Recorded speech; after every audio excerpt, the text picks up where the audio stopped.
Dami na dito sa kabila, oh. Eh, dyan yung motor umiwas eh. Lumiko yung motor. May tubig pala.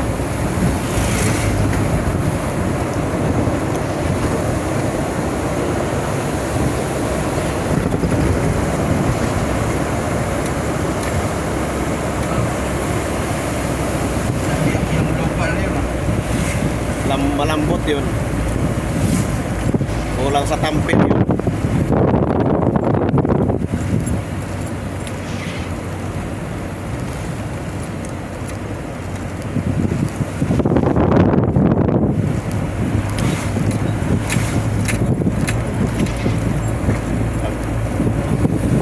Kagabi pala dito, ang dilim pala dito. Ay walang ano, walang mga ilaw.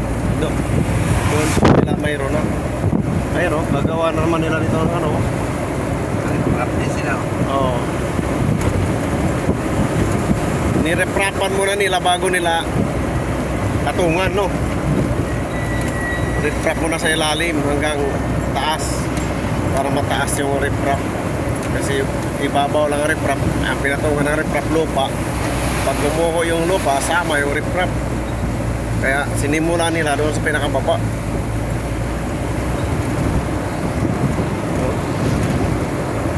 Di pa rin na tapos simintuhin yung ano, tulay.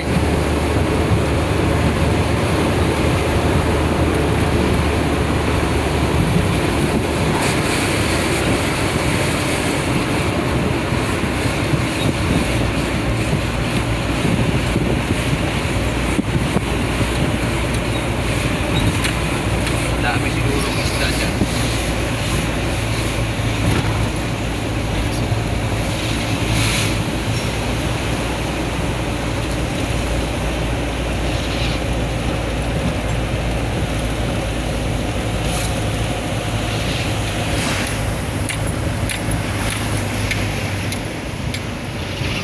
Maraming hito dyan sigurado. Mga ganyan na mga sapa, hito.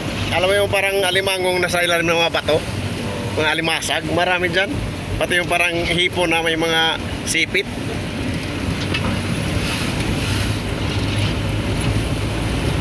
Pag ginulong mo yung bato, nandun yung hipo na may sipit eh. Matataba din yung mga yan. Paano to? Kaya walang kanan. Oo, dapat lagyan nila ng kanal dyan para hindi tumatawid yung tubig dito sa gitna.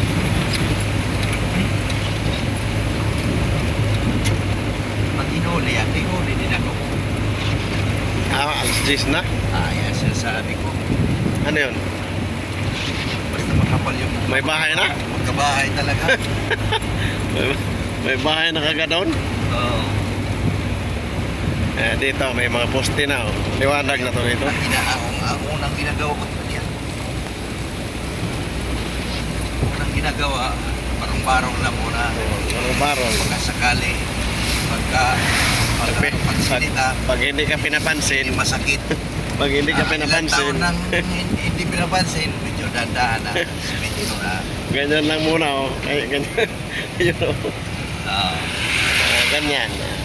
Yan muna.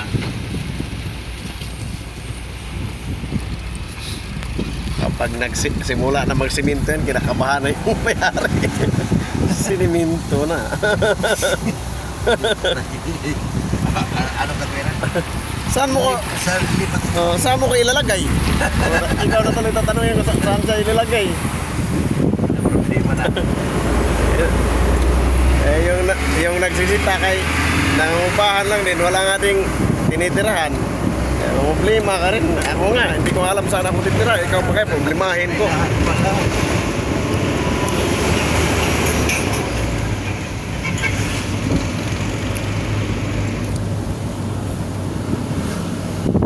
Dami ng hinog yung papaya, oh. Sa isang puno, hindi lang 4 ang hinog, 5. Hindi kaya hindi nila kinukuha yun, no?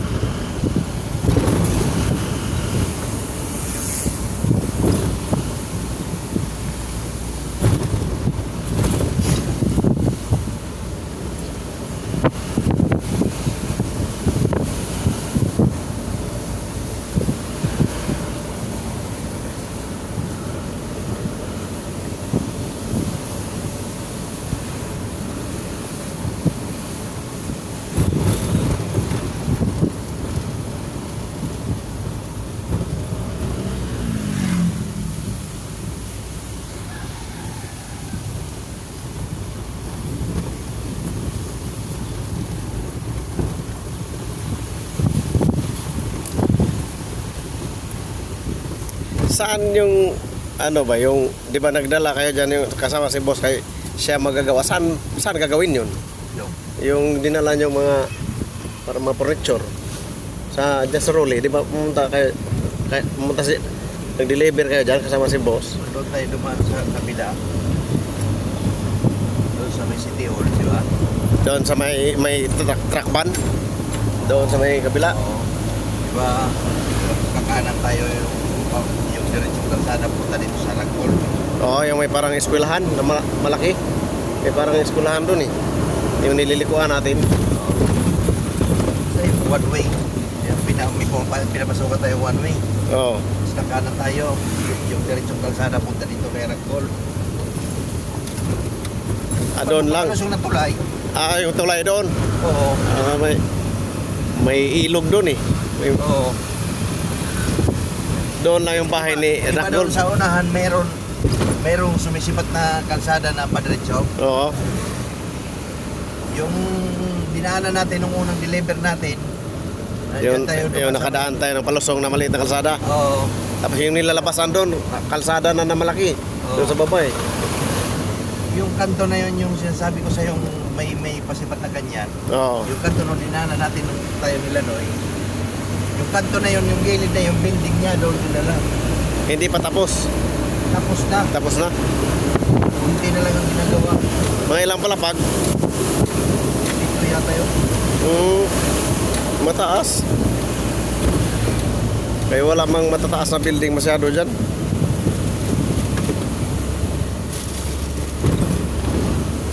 Building.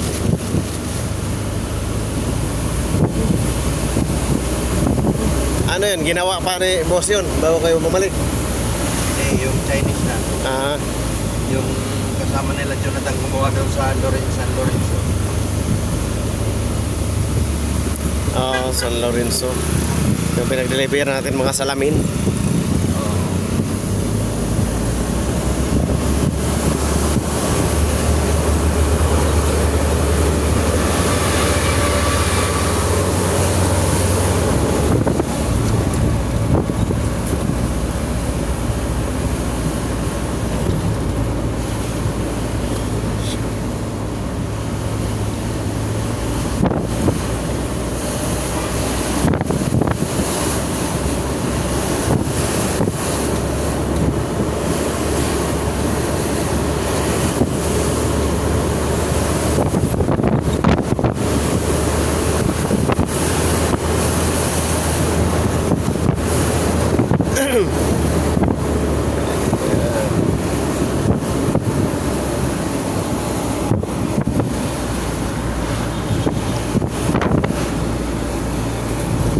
Dati, nung panahon ng rambutan, gilid-gilid kalsada, marami rambutan.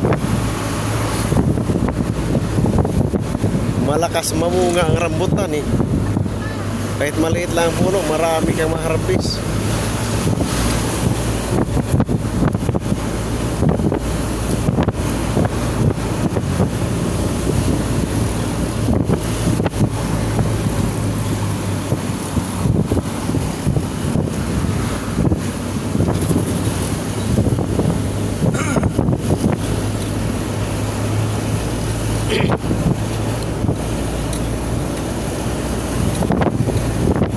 Manggahan.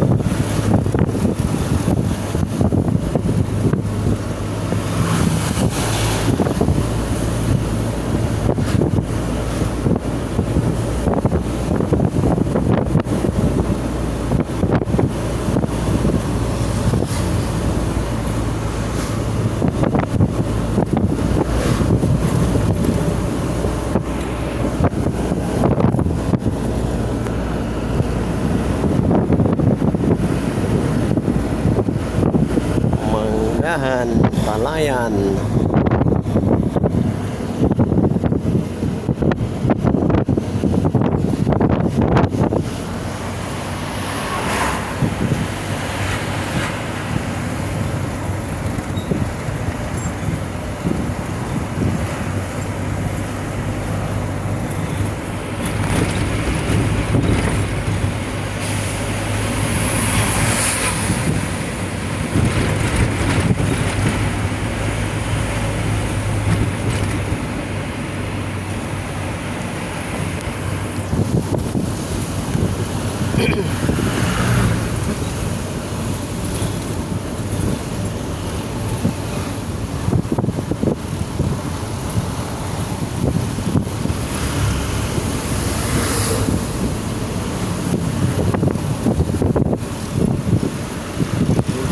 talaga dito. Ha? May poultry yan o piggery yan. Hindi, poultry yan. Kaya kung baboy yan, mas maamoy yun. Mas maamoy ang baboy sa manok, no? Ah, yung pala oh. Yung sa likod.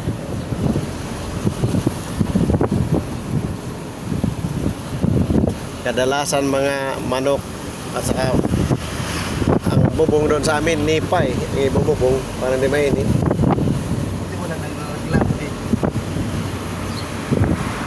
Mayroon din siguro yan silang pang spray para hindi masyadong maamoy.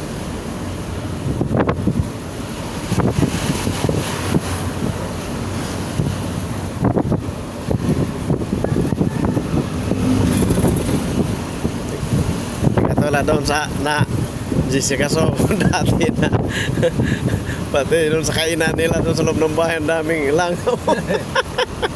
Nireklamo talaga nila. Hindi na nila matiis eh.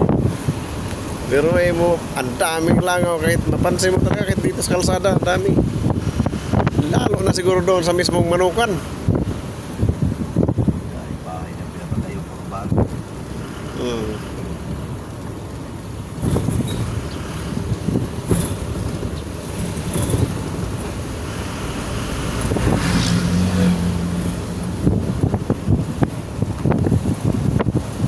Pagpilingan ko. Rice mill. Ah, rice mill yan. May nakita ko dyan pangalan kanina.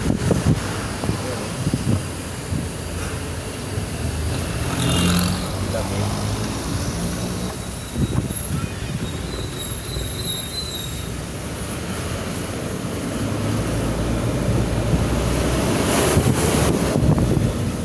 Ibaan, Batangas. Ngayon lang ako dito nakadaan-daan. Dati, doon lang tayo sa expressway. Tanawan, ano na rin ako dyan, nakapasok-pasok na rin.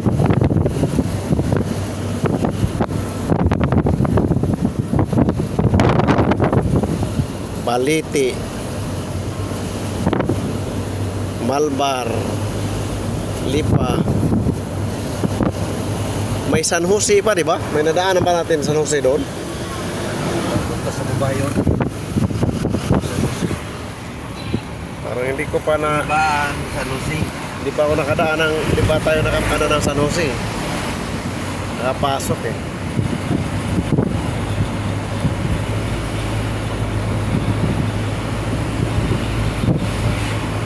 Matraffic yan dyan. San Jose? Oo.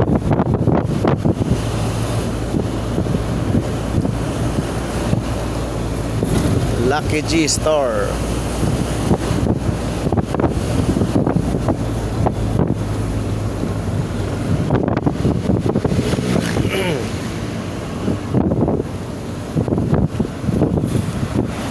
Yung dito sa may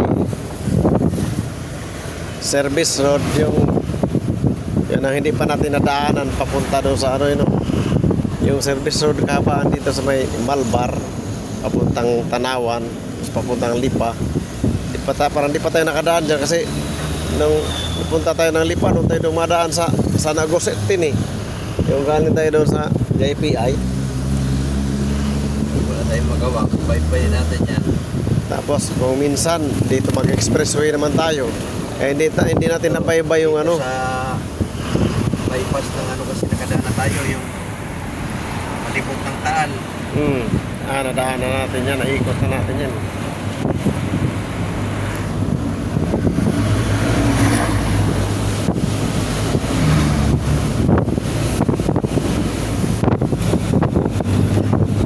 Ayun o, San Jose.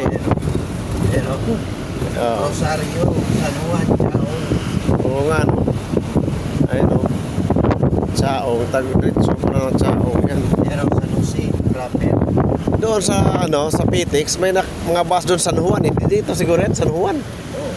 May biyaheng San Juan. Oo. Nakalagay doon sa monitor, San Juan, Batangas.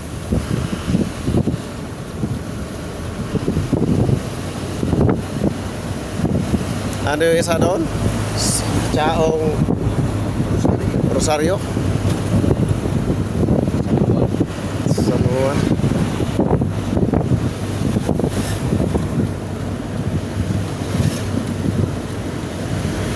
Magbabypass lang ang daanon, hindi yun papasok ng bayan ng Lipa, no?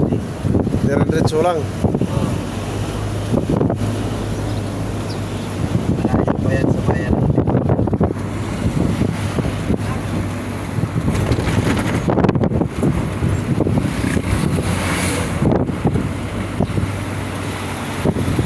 Pagdating ng Lipa, masikip ang daan dyan, one way.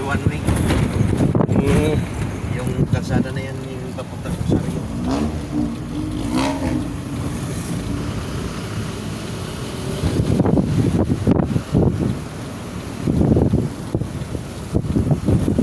Mayroon ditong feeds mill ba yun?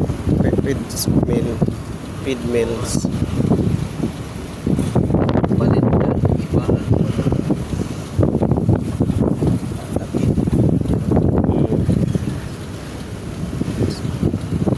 Paggawaan ng ano yan? Feeds. Aga pagawain, pagbayan. Kaya mga tubo. Marami pa rin nag-aasinda ng tubo ano. Lumaba na yung tubo. Oh, luma na yan. Yung dati pa yan mga ano dyan. Dating tubuhan yan.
Daming mga palay yata yun.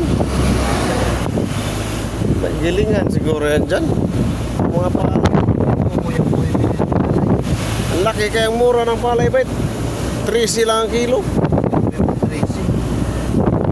Tapos samantalang ang mamahal ng bigas, ano kaya nangyari? Bakit ganyan? Kaya yung mga farmers talagang hindi Siyang kilo, puti na wala pa sa kalahati. oh, hindi talaga Kahit binta mo, 35. hindi talaga makakaahon. Ano kaahon? So, mura ng palay. Gagastos mo pa ng abono yun. Gastos mga tao magtanim.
Expressway na.